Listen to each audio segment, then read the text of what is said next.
Mes parents détestaient mon copain. Papa lui a offert de l'argent pour disparaître, tandis que maman a accidentellement renversé du vin sur lui à chaque dîner et a créé des profils de rencontres pour moi dans mon dos. Quand il a refusé leur pot de vin, ils ont coupé le financement de mes études et ont dit que je méritais quelqu'un de notre cercle, pas un inconnu. Maintenant, ils me bombardent d'appels frénétiques à propos de mon comportement inquiétant. Alors, je sors avec James depuis presque 1 an maintenant, et honnêtement, c'est la relation la plus incroyable de ma vie. Nous nous sommes littéralement rencontrés de la manière la plus inattendue possible, durant cette énorme tempête qui a frappé notre ville en avril dernier. Mon Uber m'a annulé alors que j'étais en centre-ville, et je me suis retrouvé coincé sous une pluie torrentielle sans parapluie, parce que qui vérifie encore la météo? LMAO. Je me suis réfugié dans cette petite librairie pour attendre, et je regardais simplement autour de moi, essayant de ne pas tremper toutes leurs marchandises, quand ce type mignon qui y travaillait a commencé à discuter avec moi du livre que j'étais en train de regarder. Nous avons fini par parler pendant environ 1 heure et, d'une manière ou d'une autre, nous en sommes venus à discuter de nos dessins animés préférés de notre enfance. Il est un fan de Batman, The Animated Series, ce qui est la bonne réponse, soit dit en passant. Quand la pluie s'est enfin calmée, il m'a littéralement proposé de prendre son parapluie parce qu'il n'habitait qu'à 2 rues de là. J'ai essayé de refuser, mais il a insisté, disant que je pourrais le lui rendre un jour. Donc, évidemment, je devais revenir le lui rendre, non? Nous avons échangé nos numéros et commencé à nous envoyer des messages, et tout semblait si facile et naturel. Il m'a invité à prendre un café ce week-end-là, et le reste appartient à l'histoire.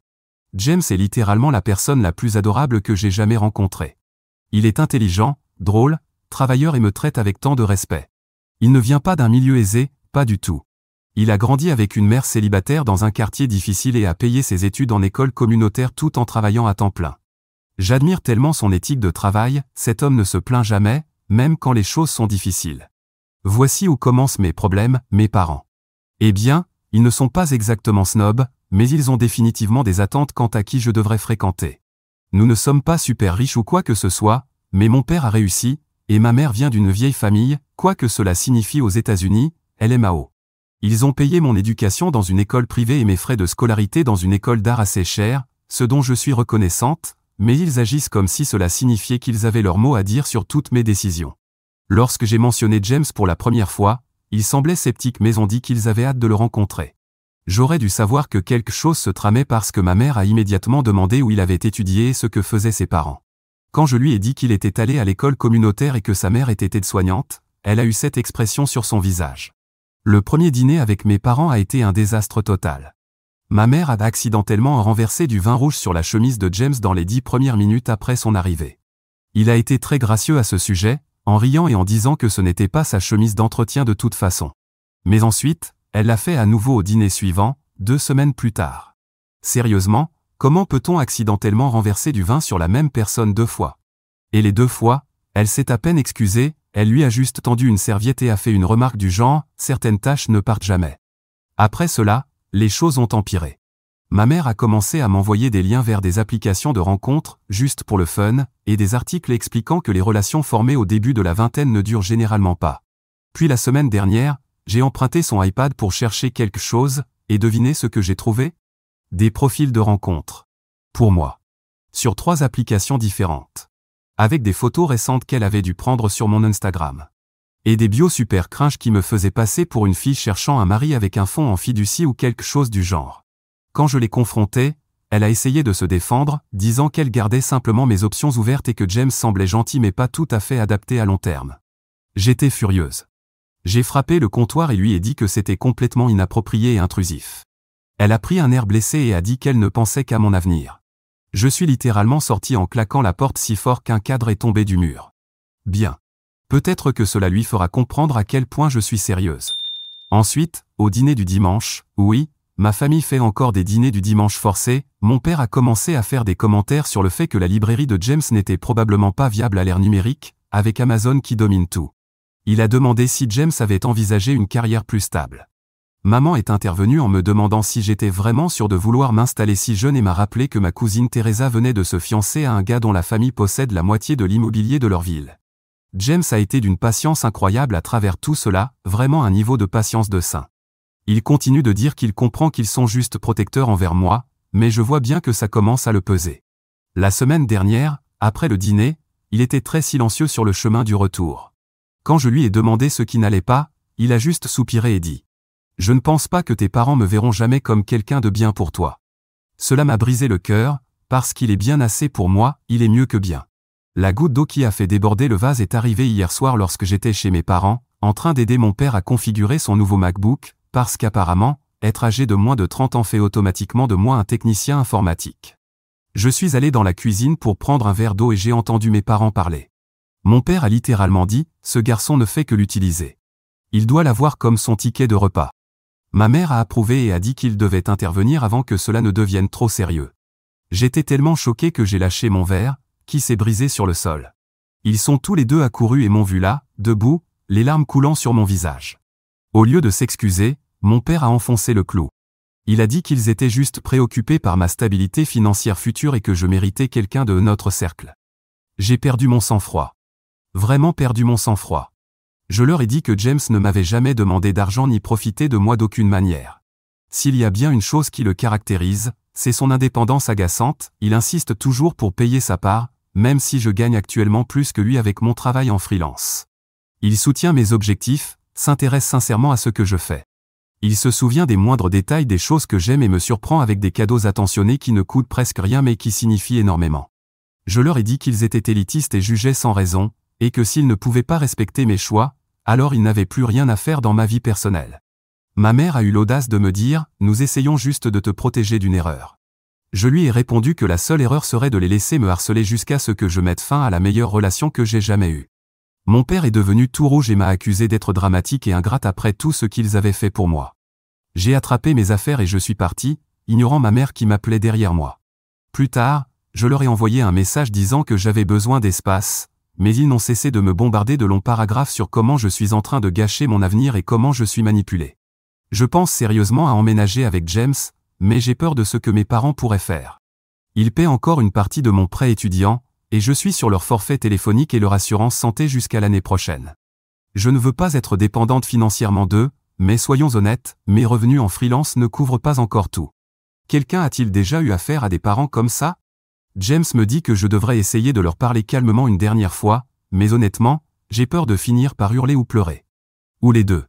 Une partie de moi veut juste les bloquer de partout et couper les ponts. Mais ce sont toujours mes parents, et même s'ils sont toxiques en ce moment, je sais qu'ils pensent agir pour mon bien, d'une façon extrêmement maladroite. Mais je ne vais pas les laisser gâcher la meilleure chose qui me soit jamais arrivée, juste parce qu'il ne correspond pas à leur définition du succès. James est gentil, honnête, travailleur et me traite comme si j'étais la personne la plus importante de son monde.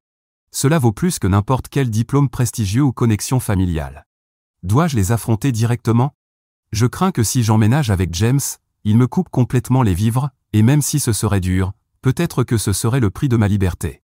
Je me sens tellement coincé entre la famille dans laquelle je suis né et la personne avec qui je veux construire mon avenir. Mise à jour 1. D'abord, merci à tout le monde pour vos commentaires sur mon dernier post. J'ai lu littéralement chaque commentaire et j'ai été choqué de voir à quel point les gens étaient bienveillants et soutenaient James et moi.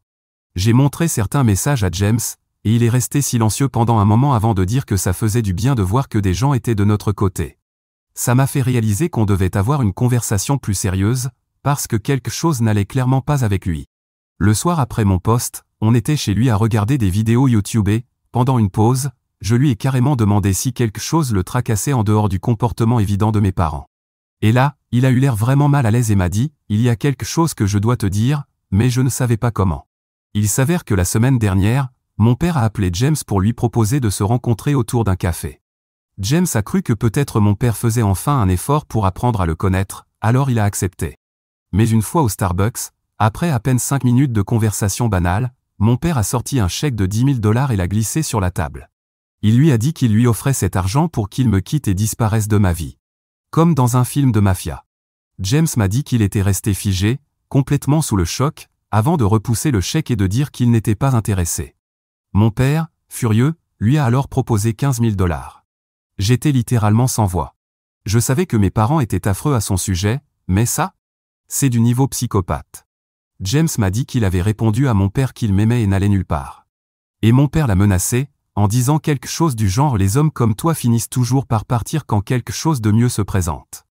James a quitté la conversation à ce moment-là, mais il a passé des jours à se demander s'il devait me le dire. Il avait peur que ça ruine définitivement ma relation avec mes parents, mais il ne voulait pas non plus me cacher quelque chose d'aussi important. Il avait l'air tellement stressé en me racontant tout ça, comme s'il avait peur que je ne le croie pas. J'étais en rage. J'ai immédiatement appelé mon père, même s'il était 23 heures. Quand il a décroché, encore endormi, je me suis littéralement mise à hurler. Je lui ai demandé s'il pensait que mon couple était juste une transaction qu'il pouvait acheter. Au début, il a fait semblant de ne pas comprendre, mais quand j'ai mentionné le montant exact et le Starbucks, il a su qu'il était pris au piège. Et là, il a essayé de se justifier. Il m'a dit qu'il s'agissait d'un investissement dans mon avenir et qu'il savait comment ces choses finissent, insinuant que James allait forcément partir tôt ou tard. Je criais tellement fort que mon voisin a frappé contre le mur. James a dû me prendre le téléphone des mains, parce que j'étais à 2 doigts de le fracasser contre le mur. J'ai passé la nuit entière sans dormir. James a essayé de me calmer, mais j'étais tellement blessé et en colère. Le lendemain matin, j'ai envoyé un message à ma mère pour lui demander si elle savait ce qui s'était passé. Elle m'a répondu un long paragraphe expliquant qu'ils étaient juste préoccupés et que ces relations précoces ne durent généralement pas. C'était censé être une excuse. Je lui ai répondu que les seuls à me traiter comme un distributeur automatique, c'étaient eux, en essayant de contrôler ma vie avec leur argent. J'ai décidé qu'il était temps de tout confronter en face. J'ai conduit jusqu'à chez eux ce soir-là. James m'a proposé de venir avec moi, mais j'ai pensé que ça ne ferait qu'empirer la situation. Quand je suis arrivé, il faisait semblant d'être super inquiet, comme si j'étais en pleine crise. Ma mère a essayé de me prendre dans ses bras, et j'ai littéralement reculé. On s'est assis dans le salon, et j'ai tout balancé. Je leur ai dit que je savais pour le pot de vin et que je n'avais jamais été aussi déçu d'eux de toute ma vie. Mon père a osé dire que c'était juste un test pour voir si James était le bon. Un test ? Ce n'est pas un test. C'est de la manipulation émotionnelle.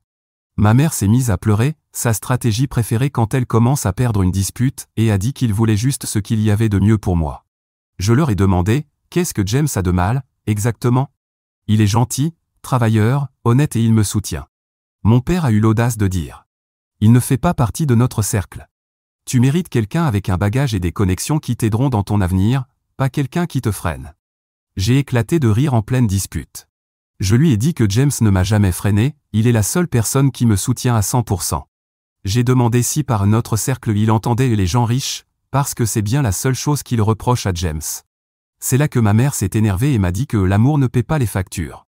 J'ai rétorqué que je gagnais mon propre argent depuis 2 ans maintenant. Et elle a eu l'audace de me dire, oui, chérie, mais qui a payé tes études pour que tu puisses le faire ? Et là, je l'ai vu venir. Le coût financier. Mon père a pris son air supérieur et m'a dit qu'ils avaient longuement réfléchi et avaient décidé de me donner un ultimatum. Soit je revenais à la raison et je quittais James. Soit ils arrêtaient de payer mes études et me coupaient financièrement. Je me suis levé si vite que j'ai renversé un verre d'eau sur la table. Je leur ai dit qu'ils ne pouvaient ni m'acheter, ni acheter James. Mon père s'est levé aussi, et on était littéralement en train de hurler l'un contre l'autre. Ma mère a essayé de calmer le jeu, mais j'étais bien trop en colère. Je leur ai demandé s'ils étaient vraiment prêts à me couper totalement les vivres juste parce que j'aime quelqu'un qui ne leur plaît pas. Mon père m'a regardé droit dans les yeux et a dit oui. Alors j'ai attrapé mon sac et je suis parti. Ma mère pleurait et m'a retenu par le bras. Je me suis dégagé tellement violemment que j'ai failli tomber et j'ai fait tomber un vase. Je n'ai même pas dit désolé. J'ai juste claqué la porte. Le trajet du retour a été un cauchemar. J'ai pleuré tout le long, m'arrêtant à chaque feu rouge pour essuyer mes larmes et essayer de reprendre mon souffle. Quand je suis arrivé devant chez moi, je suis resté assise dans ma voiture pendant 20 minutes. Je ne savais pas comment affronter James après tout ça. Mais quand je suis enfin entré dans l'appartement, il était là, debout, m'attendant. Il a vu mon visage et n'a même pas posé de questions. Il m'a juste prise dans ses bras. Et j'ai fondu en larmes. Je lui ai tout raconté. Et vous savez quoi ? Il m'a regardé droit dans les yeux et m'a dit qu'il comprendrait si je voulais prendre du recul. Il a dit que je devais penser à mon avenir, que si je voulais récupérer le soutien de mes parents pour finir mes études, il comprendrait. Que si je choisissais de le quitter pour ça, il ne m'en voudrait pas. Et j'ai pleuré encore plus. Parce que même après tout ça, il pensait encore à moi avant de penser à lui. Je l'ai regardé et je lui ai dit que jamais je ne laisserais mes parents me manipuler avec leur argent. Que je l'aimais et que je ne regrettais pas une seule seconde mon choix. Il m'a demandé 10 fois si j'étais sûr. J'ai dû littéralement lui attraper le visage et lui dire. Oui, je suis sûr. Arrête de me le demander. Il a soupiré et m'a serré encore plus fort. Mais maintenant, il fallait être réaliste. J'avais à peine assez d'économies pour payer la moitié de mon dernier semestre. James a proposé de me prêter de l'argent, mais je refusais d'avoir une dette entre nous. Je devais trouver une solution rapidement. J'ai postulé pour une aide financière d'urgence et j'ai commencé à chercher des bourses de dernière minute. Si rien ne fonctionnait, je devrais prendre un semestre de pause et travailler à plein temps pour économiser. Ce serait un coup dur, mais je préférais ça plutôt que de leur laisser le moindre contrôle sur moi. Quelques-uns de mes clients en freelance m'ont dit qu'ils pourraient me donner plus d'heures, donc c'est déjà quelque chose. Mes parents ont bombardé mon téléphone de messages, alternant entre culpabilisation, maman, et leçons sévères sur le monde réel, papa. J'ai fini par couper le son de leur conversation parce que je ne peux pas gérer ça en ce moment. Ma petite sœur, Rose, m'a envoyé un message pour me demander ce qui s'était passé parce que maman avait pleuré toute la journée. Quand je lui ai raconté la version courte, elle a été horrifiée. Elle a toujours été la fille modèle qui fait ce qu'ils veulent, mais même elle trouve que c'est allé trop loin. J'ai déplacé la plupart de mes affaires importantes dans l'appartement de James puisque mon bail se termine dans 3 semaines de toute façon. Nous avions prévu d'emménager ensemble le mois prochain, mais nous avons avancé le calendrier maintenant. Son appartement est minuscule, et on va être constamment l'un sur l'autre, mais ça vaut le coup pour être libre de leur contrôle. James a été absolument incroyable à travers tout ça. Il me rappelle sans cesse que nous allons nous en sortir ensemble. Et je le crois. Quand nous emballions mes affaires hier, il a trouvé cette stupide bande de photos d'un photomaton de notre 3e rendez-vous et l'a accrochée sur son frigo avec un sourire idiot sur le visage. C'est à ce moment-là que j'ai su avec certitude, j'ai fait le bon choix. Donc voilà où nous en sommes. Fauché, stressé, mais ensemble. Je fais une demande de prêt aujourd'hui et je cherche un forfait mobile moins cher, car ils vont probablement me virer du forfait familial bientôt aussi. Tout conseil sur des options d'assurance santé abordables serait super apprécié, parce que c'est ma prochaine préoccupation. Aussi, est-ce qu'on peut parler du fait que c'est complètement fou d'offrir de l'argent à quelqu'un pour qu'il rompe avec sa fille? Genre, il pensait vraiment que ça allait marcher? Et si ça avait marché, il pensait que je ne la prendrais jamais? Je rejoue la scène dans ma tête encore et ça me rend furieuse à chaque fois. Mise à jour 2. Bon, par où commencer avec tout ce qui s'est passé depuis ma dernière mise à jour? Les 6 derniers mois ont été une véritable montagne russe d'émotions, de stress et de petites victoires. J'ai voulu poster depuis un moment, mais la vie a été tellement chaotique que j'oublie même de recharger mon téléphone la plupart du temps. Donc, premièrement, on a survécu. Vraiment survécu à la catastrophe financière qui a suivi quand mes parents m'ont coupé les vivres.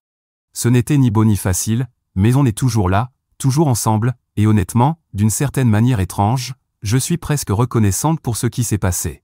Parce que j'ai tellement appris sur moi-même, des choses que je n'aurais jamais découvertes si j'étais resté dans ma zone de confort. Commençons par la situation universitaire, car c'était la crise la plus urgente.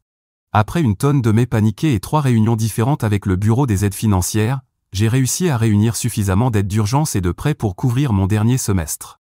J'ai dû abandonner l'une de mes matières optionnelles parce qu'elle nécessitait du matériel trop cher pour moi maintenant, mais j'étais toujours en bonne voie pour obtenir mon diplôme. Le premier mois dans le minuscule appartement de James a été une sacrée adaptation. LMAO, on s'aime, mais soudainement partager une salle de bain de la taille d'un timbre-poste avec quelqu'un qui utilise plus de produits capillaires que moi? Oui, James a des cheveux incroyables. Non, je ne suis pas du tout jalouse. On a eu notre première vraie dispute quand j'ai accidentellement utilisé son après-shampoing hors de prix comme crème à raser parce que les bouteilles se ressemblent et que l'éclairage de la douche est terrible. Il ne m'a pas parlé pendant 3 heures, ce qui m'a paru une éternité. J'ai pris 2 autres clients en freelance et j'ai commencé à faire des services du soir dans un café près du campus pour joindre les 2 bouts. James a pris des heures supplémentaires et a commencé à faire des petits boulots en aidant des petites entreprises avec leurs réseaux sociaux. À nous deux, on travaillait environ 140 heures par semaine, ce qui signifiait qu'on ne se voyait presque pas, sauf pour s'effondrer dans le lit le soir et se plaindre de nos pieds douloureux. Notre alimentation pendant les 2 premiers mois se résumait à des ramen, des sandwichs au beurre de cacahuètes et toutes les pâtisseries que je pouvais ramener du café. J'ai perdu près de 5 kilos sans essayer, parce que certains jours, j'étais littéralement trop fatigué pour manger. James me préparait des petits packs de protéines avec des œufs durs et du fromage qu'il laissait dans le frigo avec des post-it en forme de cœur. C'était à la fois adorable et déprimant de se rendre compte qu'on communiquait plus par notes sur le frigo que par de vraies conversations. Mes parents ont essayé de m'appeler environ 1 fois par semaine pendant le premier mois. J'ai ignoré la plupart de leurs appels, mais j'ai fini par décrocher un jour alors que je marchais entre 2 cours. Ma mère a commencé avec une voix faussement enjouée, me demandant comment j'allais, comme si de rien n'était. Quand je n'ai pas joué le jeu, elle est passée à la culpabilisation, disant à quel point ils étaient inquiets et qu'ils voulaient juste discuter des choses calmement. Je lui ai dit qu'il n'y avait rien à discuter, à moins qu'il n'appelle pour s'excuser d'avoir essayé de soudoyer mon copain et de m'avoir menacé financièrement. Elle s'est braquée et m'a dit que je dramatise encore et que je devais comprendre leur point de vue en tant que parents qui veulent simplement le meilleur pour moi. J'ai éclaté de rire en plein milieu du campus et lui ai dit que si leur version du « le meilleur pour moi » signifiait contrôler ma vie personnelle par la manipulation financière, alors nous avions des définitions très différentes du mot « meilleur ». C'est à ce moment-là qu'elle a lâché la vraie raison de son appel. Ils avaient reconsidéré la situation et étaient prêts à m'aider dans cette période difficile si j'acceptais de les rencontrer pour avoir une discussion rationnelle sur mon avenir. Je lui ai demandé directement, est-ce que ça veut dire accepter que James ne fasse pas partie de cet avenir? Elle a marqué un long silence, puis a répondu qu'il voulait juste que je garde l'esprit ouvert à toutes mes options. J'ai raccroché. Puis j'ai immédiatement fait une mini-crise d'angoisse sur un banc, parce qu'une partie de moi était tellement tentée de céder. On était fauchés, stressés, épuisés en permanence. Mais je savais que si je cédais maintenant, je serais sous leur contrôle pour toujours. Rose a été la seule lueur d'espoir dans tout ce drame familial. Elle vit encore chez nos parents pendant qu'elle termine le lycée, donc elle est un peu mon espionne de l'intérieur. D'après elle, mes parents disent à tout le monde que je traverse une phase et que je prends du temps pour me retrouver. Ils agissent comme si cette situation était mon choix et qu'ils attendent patiemment que je retrouve la raison. Rose m'a envoyé en cachette un peu d'argent qu'elle avait gagné en gardant des enfants, et ça m'a fait pleurer dans la salle de repos au travail. Je lui ai dit de le garder, je ne voulais pas qu'elle ait des ennuis, mais ça comptait tellement pour moi de savoir qu'elle était de mon côté. Le moment le plus surréaliste est arrivé environ 3 mois plus tard, quand je suis tombé sur ma mère à Target. J'achetais du shampoing en promo et des médicaments génériques contre le rhume, parce que bien sûr, je suis tombé malade en pleine semaine de partiel, et soudain, elle était là. Parfaitement apprêtée, avec un caddie rempli de choses que j'avais toujours prises pour acquises. Elle avait l'air choquée de me voir, surtout que je devais probablement ressembler à une loque, cheveux gras, cernes énormes, portant le sweat à capuche de James parce que tout mon linge était sale. Pendant une seconde, j'ai cru qu'elle allait faire semblant de ne pas me voir, mais ensuite elle a pris un air inquiet et m'a demandé si j'allais bien, parce que j'avais l'air fatigué. Je lui ai dit que j'avais un rhume et que j'étais en plein partiel. Elle est instantanément passée en mode maman, me disant que je devais me reposer plus, prendre de la vitamine C, et m'a proposé d'acheter des vrais médicaments au lieu de ces génériques. C'était tellement bizarre, parce que pendant un instant, ça semblait normal, comme si rien ne s'était passé entre nous. Elle m'a demandé comment allaient mes cours et avait l'air vraiment intéressée quand je lui ai dit que je m'en sortais bien malgré tout. Puis elle a tout gâché en me demandant si j'étais toujours avec ce garçon, avec une pointe de mépris dans la voix. Quand j'ai répondu oui, James et moi étions toujours ensemble et très heureux, son expression a changé. Elle m'a dit que mon père et elle espéraient toujours que je reconsidère mes choix et que la porte restait ouverte si jamais je décidais d'être raisonnable. Super. Malgré tout le stress et l'épuisement, je brillais vraiment sur le plan académique. Sans le filet de sécurité de l'argent de mes parents, je suis devenu hyper concentré et déterminé. Je ne voulais pas gâcher une seule matière que je payais avec mon propre argent durement gagné et des prêts. J'ai étudié plus dur que jamais, et ça a payé. J'ai fait partie du tableau d'honneur pour la première fois de ma vie. Quand j'ai montré mes notes à James, il m'a soulevé et fait tournoyer dans notre minuscule cuisine, manquant de renverser notre petite table. James a été mon pilier à travers tout ça. Même quand on était épuisé et de mauvaise humeur, il n'a jamais suggéré que peut-être mes parents avaient raison ou que notre relation n'en valait pas la peine. Il travaille des heures de folie, mais trouve quand même le temps de faire de petites choses qui me font me sentir aimé. Il me laisse des petits mots dans mes manuels. Il ramène une fleur qu'il trouve sur le chemin du travail. Il me prépare du thé quand je révise tard. Le plus gros choc est arrivé il y a 2 mois, quand James s'est vu offrir un poste de manager. Le propriétaire vieillit et veut se retirer des opérations quotidiennes, et il pense que James a le parfait mélange de connaissances théoriques et de sens des affaires. Cela s'accompagnait d'une augmentation significative et d'avantages sociaux réels, ce qui nous a donné l'impression de gagner au loto après des mois à galérer. Presque au même moment, un de mes clients freelance m'a recommandé à un ami qui dirige une petite agence, et ils m'ont offert un poste à mi-temps que je peux faire en finissant mes études. Le salaire n'est pas incroyable, mais c'est régulier, et il y a une possibilité de CDI après mon diplôme. Avec nos nouveaux revenus combinés, on a enfin pu commencer à chercher un appartement un peu plus grand. Notre bail arrivait de toute façon à expiration, et même si on avait réussi à faire fonctionner ce minuscule studio, on devenait fou par le manque d'espace. On a trouvé un petit T2 adorable, toujours abordable, mais avec de vrais placards et une cuisine où plus d'une personne peut tenir debout en même temps. Le jour où on a signé le bail a été un vrai cap. On l'a fait. Pas avec l'argent de mes parents. Pas avec l'aide de qui que ce soit. Juste nous deux, à bosser comme des dingues et à nous soutenir mutuellement. J'ai peut-être versé quelques larmes quand le propriétaire nous a remis les clés. Ok, j'ai carrément pleuré. James a une photo embarrassante en preuve. Mes parents ont encore changé de tactique maintenant qu'ils réalisent que je m'en sors vraiment seul. Mon père m'a appelé la semaine dernière avec cette excuse semi-apologétique qui n'en était pas une. Il a dit quelque chose du genre qu'il avait peut-être surréagi, mais qu'il pensait toujours avoir agi dans mon intérêt.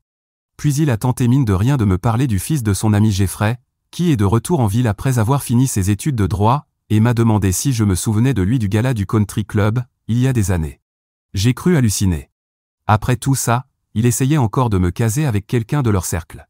Je lui ai dit que j'étais très heureuse avec James et que, sauf s'il appelait pour s'excuser sincèrement d'avoir essayé de soudoyer mon copain et de me couper financièrement, on n'avait rien à se dire.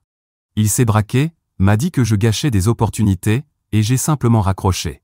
5 minutes plus tard, ma mère m'a envoyé un texto, disant que j'étais cruel envers mon père, qui me tendait une branche d'olivier. Je lui ai répondu un seul message. Une branche d'olivier ne vient pas avec des fils attachés. La remise des diplômes est dans 3 semaines, et je me demande toujours si je veux les inviter. Rose dit qu'ils comptent venir et qu'ils disent à la famille qu'ils seront là. Je ne sais honnêtement pas si je veux les voir là, à regarder recevoir le diplôme que j'ai obtenu sans leur aide, ou si leur présence gâcherait complètement la journée. James me dit que c'est entièrement ma décision et qu'il me soutiendra quoi que je choisisse, mais je vois bien qu'il a peur d'une nouvelle confrontation. Sa mère vient, elle est adorable, elle m'a pratiquement adopté, et je ne veux pas que du drama vienne gâcher la journée. Le plus étrange dans tout ça, c'est que malgré les 6 mois hyper difficiles, je me sens plus moi-même que jamais. Je fais mes propres choix. Je paie mes propres factures. Je résous mes problèmes sans le filet de sécurité de mes parents. C'est effrayant, mais aussi libérateur. J'ai l'impression d'enfin savoir de quoi je suis capable, et c'est bien plus que ce que je pensais. Mise à jour 3. Ça fait un moment que je n'ai pas posté, et j'ai repoussé cette mise à jour parce que je ne savais pas comment tout assembler. Beaucoup de gens m'ont demandé des nouvelles, alors voilà. La vie, c'est toujours un mélange de victoires et de galères. Certaines choses se passent bien, d'autres sont des casse-têtes, et il y a beaucoup d'incertitudes sur où tout ça va me mener. La remise des diplômes a été un énorme moment.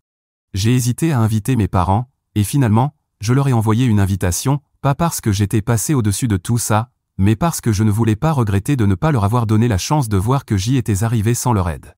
Le matin de la cérémonie, j'étais un vrai paquet de nerfs, incapable d'enfiler mon chapeau correctement parce que mes mains tremblaient. James a essayé de m'aider, mais il n'a aucune idée de comment fonctionnent les cheveux. Sa mère, Sharon, est arrivée en avance, toute souriante et fière, ce qui m'a un peu calmé. Ils sont venus. Je les ai aperçus au fond, debout pendant la cérémonie, ma mère dans une robe chic, mon père en costume, comme s'il était en train de conclure un deal. Ils n'ont pas applaudi ni rien, juste regardé. Après la cérémonie, je prenais des photos avec James et Sharon quand ils se sont approchés. Maman a voulu me prendre dans ses bras, mais j'ai reculé. Ce n'était pas voulu. Juste un réflexe. Papa a serré la main de James, raide comme un piquet. Ils ont dit félicitations, mais on aurait dit qu'ils cochaient juste une case. Sharon a proposé d'aller déjeuner, et ils ont esquivé avec une excuse sur des plans déjà prévus. Je m'y attendais. Ils n'étaient pas là pour moi, juste pour sauver les apparences. Une semaine plus tard, maman m'a envoyé un message pour proposer un dîner de célébration dans leur restaurant chic habituel. J'ai esquivé, mais j'ai accepté un café, par curiosité. Mauvais choix. Ils ont commencé par du blabla sur leur vie, puis ils ont attaqué avec des questions sur mon avenir. J'ai mentionné mon poste à plein temps dans l'agence, et le visage de mon père est tombé, comme si je lui avais annoncé que je faisais la manche. Puis, maman m'a tendu une enveloppe. Un chèque de 5 000 $. Cadeau de remise de diplôme. J'ai tout de suite compris. Ils ont dit qu'ils avaient reconsidéré et qu'ils me soutiendraient, si je faisais les bons choix. Traduction, laisse tomber James. J'ai glissé le chèque sur la table et j'ai dit que je m'en sortais très bien sans. Papa s'est énervé, a dit que je choisissais un mec plutôt que ma famille. Je lui ai répondu que ça n'avait rien à voir avec James. C'était eux, et leur besoin de contrôler ma vie. Je les ai laissés là, scotchés. Depuis, ils me harcèlent. Maman avec son air inquiet. Papa avec ses sermons sur notre inquiétude. Je les ignore, et je me concentre sur la suite. Le boulot de James à la librairie, c'est toute une aventure. Il a racheté la boutique, et oui, c'est dur. Le bâtiment a des problèmes, le câblage a lâché il y a peu, le stock est compliqué à gérer, mais il s'accroche. Mon salaire a augmenté, et avec sa détermination, on ne coule plus. Le loyer devenait dingue, alors on a tenté le coup et on a décroché un prêt pour une petite maison. Elle est un peu en vrac, fuite, parquet qui grince, taches cheloues au plafond, mais c'est chez nous. On la retape petit à petit, et elle commence à vraiment ressembler à un foyer, même si j'ai toujours de la peinture sur les mains et que James râle devant les tutos bricolage. On a quand même quelques belles victoires. La semaine dernière, j'en ai eu marre du bruit constant de mes parents, alors je les ai appelés en visio WhatsApp. Sans prévenir. Ils ont décroché, pris au dépourvu, et je n'ai pas tourné autour du pot. J'ai retourné la caméra. J'ai montré mon certificat du tableau d'honneur, accroché au mur. J'ai agité nos papiers de prêt hypothécaire, avec nos 2 noms bien visibles. Je suis sorti et j'ai filmé James devant la librairie, avec le panneau propriétaire. Puis, je suis rentré et j'ai fait une visite rapide. J'ai dit, vous avez traité James de personne et lui avez proposé 10 000 $ pour disparaître parce que je le méritais mieux. Voici ce que ce personne m'a aidé à accomplir en 1 an. Sans votre aide. Sans aucune condition. Le visage de papa s'est figé, et il a attaqué direct, m'a dit que je me donnais en spectacle et que j'étais mesquine. Je lui ai répondu que ce n'était pas ça. Juste les faits. Ils se sont trompés sur nous. Il a répliqué que notre maison était basique et qu'on devait sûrement galérer financièrement. J'ai dit que ce qui comptait, c'est qu'on fasse les choses à notre façon, pas à la leur. Maman est intervenue, plus douce cette fois. Elle a dit qu'elle me manquait. Elle s'est excusée pour les profils de rencontres. Mais elle a ajouté qu'elle pense toujours qu'on va trop vite, James et moi. Je lui ai répondu que je pouvais faire des efforts pour la famille, si eux arrêtaient de juger James. Papa a voulu repartir dans un débat. J'ai coupé l'appel. Pas besoin d'en entendre plus. Depuis, ils se sont un peu calmés, mais je ne me fais pas d'illusions. James et moi, on est solides. Certains jours, notre maison est une vraie victoire.